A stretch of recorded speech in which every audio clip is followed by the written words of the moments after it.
Graça e paz do Senhor Jesus. Tentando gravar hoje Jeremias capítulo 11. Tá difícil, gente. Eu já gravei umas 3 vezes, mas não tá dando certo aqui o negócio. Uma hora acaba a bateria, outra hora chamam no telefone. Eu já gravei umas 3 vezes e não tá dando certo. Mas agora a gente vai tentar de novo e vamos ver se agora vou chegar até o final, porque esse capítulo, aliás, tava muito bonito. O Senhor tava falando coisas muito legais. Mas de repente eu tive que parar e deve ter uma razão por isso, né? Deve ter uma razão, que alguma coisa que eu falei não devia ter falado e o Senhor não permitiu que eu falasse. Então, amém por isso, né? Lembrando que esse capítulo 11, Jeremias continua falando ao povo de Judá e Jerusalém as portas do templo. Ele tinha se colocado às portas do templo e lá ele estava falando com o povo com relação ao que tinha acontecido e o que iria acontecer com eles por causa do pecado deles. Ele diz assim: essa é a palavra que veio a Jeremias da parte do Senhor. Ouçam os termos desta aliança. Repita-os ao povo de Judá e aos habitantes de Jerusalém. Deus havia feito uma aliança com aquele povo. Em algumas palavras está escrito, em algumas traduções está escrito pacto, mas é aliança também, que um pacto é uma aliança, onde duas pessoas concordam com os termos de alguma coisa. É assim no casamento, é assim nos contratos. Então você tem deveres e direitos. E Deus estava fazendo com que eles se lembrassem do que Deus havia dito a eles com relação ao pacto que eles fizeram. Ele diz assim o Senhor Deus de Israel: maldito é aquele que não obedecer aos termos desta aliança ou deste pacto. Então você percebe que Deus, ele tinha profetizado para aquele povo: se vocês obedecerem, é bênção. Se vocês desobedecerem, é maldição. E ele estava colocando para aquele povo porque aquele mal estava vindo sobre a vida deles. Ele diz: o qual eu ordenei aos seus antepassados de vocês quando eu tirei vocês do Egito, da fornalha de fundir ferro. Porque os hebreus eram escravos no Egito e eles trabalhavam naqueles fornos que fundia e fazia tijolos para os egípcios. Deus os tirou de lá, deu-lhes a eles uma terra que mana leite e mel e disse: obedeçam-me em tudo que eu ordeno e vocês serão meu povo e eu serei o teu Deus. Você quer ter Deus, esse Deus como teu Deus? Você quer ser esse povo? Fazer parte desse povo? Então, conheça essa palavra para você poder obedecê-la. Aqui para obedecer, você vai ter que conhecer, senão você não sabe nem qual é o mandamento, como é que você vai saber se você vai por pelo certo e errado da sua cabeça. E o certo e errado da sua cabeça não é o certo e errado de Deus. E ele diz: se vocês fizeram isso, obedecerem, eu cumprirei a promessa que eu fiz sob o juramento aos antepassados de vocês.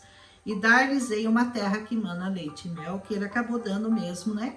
Toda aquela terra de Israel foi dada pelo Senhor, uma terra que mana leite e mel. Amém? O Senhor me disse: proclame essas palavras nas cidades de Judá, ouçam os termos dessa aliança e cumpram. Desde que eu tirei vocês dos seus antepassados do Egito até hoje, várias vezes eu já repeti falando: me obedeçam. Como eu falei no capítulo passado, que Deus está falando: me obedeça há 3.000 anos. Ele está advertindo: me obedeça. Você quer ir bem? Você quer prosperar? Você quer ser próspero em todos os sentidos da sua vida? Quando eu falo a palavra próspero, eu não estou falando de dinheiro, eu estou falando de prosperidade em todas as áreas da sua vida, sentimental, emocional, financeira também, porque não há de faltar o pão ao justo. Amém? Mas, o que aconteceu? Eles não me ouviram. Versículo 8, não me deram atenção. Pelo contrário, seguiram seus corações duros e maus. Horrenda coisa é fazer isso, seguir o seu coração. Seu coração te engana, Deus não te engana.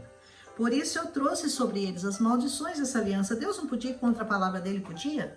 Ele já não tinha falado? Olha, se você obedecer é bênção, e se você desobedecer é maldição. E Deus pode contradizer o que ele disse? Não, ele não podia fazer nada. Ele mesmo estava tentando avisar e continuava avisando, porque ele não queria. Não é isso que Deus quer para ninguém. Mas se não obedece, não tem como, né?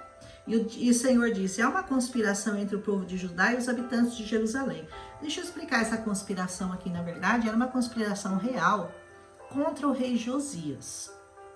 Porque o rei Josias estava tentando restabelecer tudo que eles haviam feito de errado, cultuando outros deuses e indo oferecer embaixo das árvores e etc, etc. Se misturando com os estrangeiros, com as mulheres estrangeiras, estranhas. Então o Josias estava tentando resgatar os valores, a lei, os mandamentos do Senhor para aquele lugar. E eles estavam irados com o rei Josias, então eles estavam confabulando contra ele. Mas na verdade não era contra ele, quando Deus fala, vocês estão confabulando contra mim. Porque na verdade eles achavam que era contra o rei Josias, mas era na verdade contra o próprio Deus. Porque quando você faz uma coisa contra uma pessoa que está tentando trazer a coisa correta de Deus para sua vida, não é com ela que você está brigando, é com Deus. Olha que coisa ruim, né, de fazer, que ideia ruim, né? Ele diz assim, eles retornaram ao pecado dos seus antepassados, recusaram dar ouvidos às minhas palavras, seguiram outros deuses. Tanto a comunidade de Judá quanto a de Israel fizeram aliança, quebraram a aliança que eu fiz com os antepassados deles. Por isso diz o Senhor, trarei sobre eles uma desgraça tamanha, da qual não poderão escapar, e ainda que venham a clamar, eu não os ouvirei. Uau, que coisa horrível, né? É Deus dizendo, não adianta nem clamar por esse povo, porque eu não ouvirei. Já não é a primeira vez que ele fala isso para Jeremias. Então a cidade de Judá, os habitantes de Jerusalém, clamarão aos seus deuses, né? Aqueles deuses lá que eles criaram, que eles moldaram, que eles seguiram, deuses de outras nações, aos quais eles queimam incenso, mas eles não poderão salvá-los quando a desgraça vier sobre eles. Vocês têm tantos deuses, ele fala, quanto as suas cidades, ó Judá. E os altares que você construiu para queimar incenso, aquela coisa vergonhosa chamada Baal, era um dos deuses dos cananeus, são tantas quanto as ruas de Jerusalém. Imagina quantos deuses, né? Que eles queimavam incenso, aquelas estátuas e aqueles deuses. E você, Jeremias, olha o que ele fala para Jeremias, não ore a favor desse povo, não ofereça súplica nem petição alguma por eles, porque eu não ouvirei quando eles clamarem na hora da desgraça. Jeremias estava avisando, advertindo aquele povo, para que eles se voltassem para Deus, e é o que Deus faz o tempo todo. Ele fica mandando anjos, ele fica mandando pessoas para a sua vida para dizer, olha, volte-se para mim, olha para mim, volta a me seguir, volta para os meus caminhos, antes que a desgraça seja tão grande que não vai adiantar ninguém clamar por você. Deus está te advertindo, como ele tem feito, né, e vem fazendo há muitos mil anos, né? O que a minha amada faz no meu templo com intenção enganosa, será que os votos e a carne consagrada evitarão o castigo? Porque eles ofereciam carne de animais e faziam votos na casa do Senhor, para poder aplacar a ira de Deus. Ele disse, poderá você então exultar? O Senhor a chamou de oliveira verdejante. Olha do que ele havia chamado a casa, o templo, né? Ornada de belos e bons frutos. Assim era a casa do Senhor, quando no princípio, né? Mas com o estrondo de um grande tumulto, ele a incendiará e os seus ramos serão quebrados.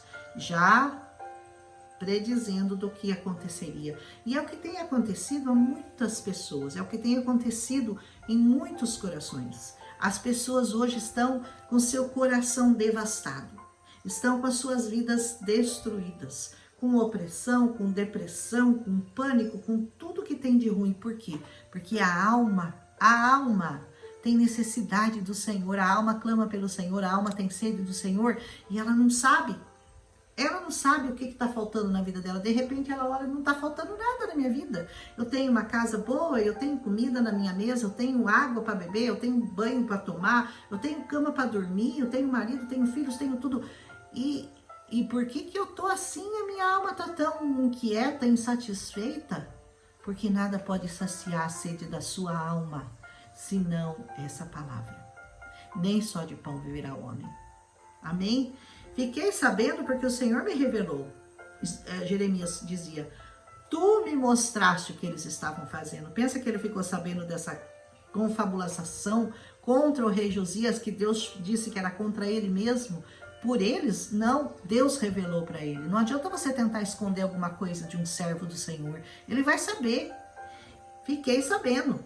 Eu era como um cordeiro manso levado ao matadouro. Como Jesus, né? Também, uma das profecias diz assim, como um cordeiro manso levado ao matadouro. Eu não tinha percebido o que tramavam contra mim, dizendo, vamos destruir as árvores, a sua seiva. Vamos cortá-lo da terra dos viventes, para que o seu nome não seja mais lembrado.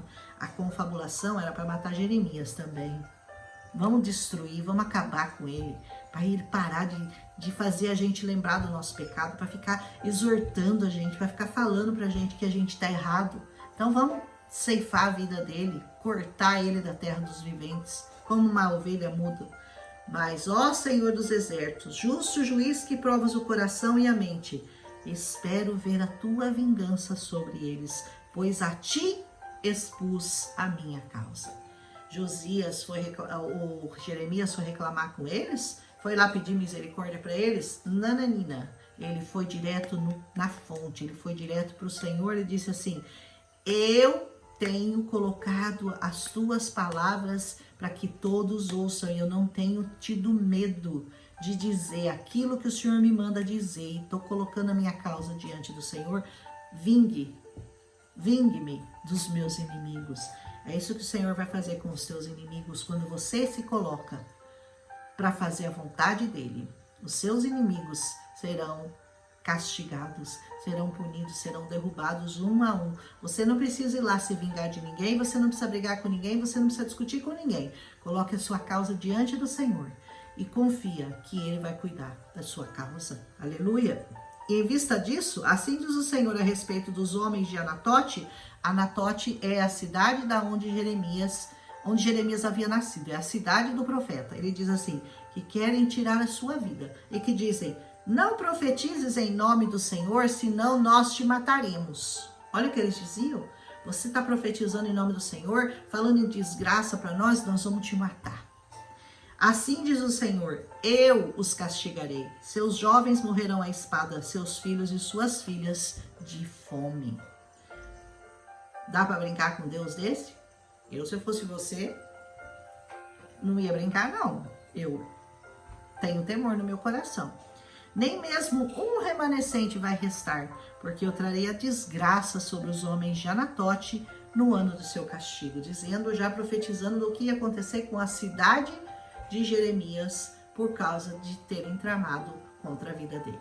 E assim será, e assim tem sido. Tudo o que o Senhor falou tem se cumprido, e tudo que ele disser vai acontecer. Por isso, vamos ficar atentos a essa palavra, vamos dar ouvidos à palavra do Senhor, porque ele é fiel, justo, julgador das nossas causas. Coloque a sua causa diante do Senhor e ele cuidará de você. Amém? Um abraço e até amanhã.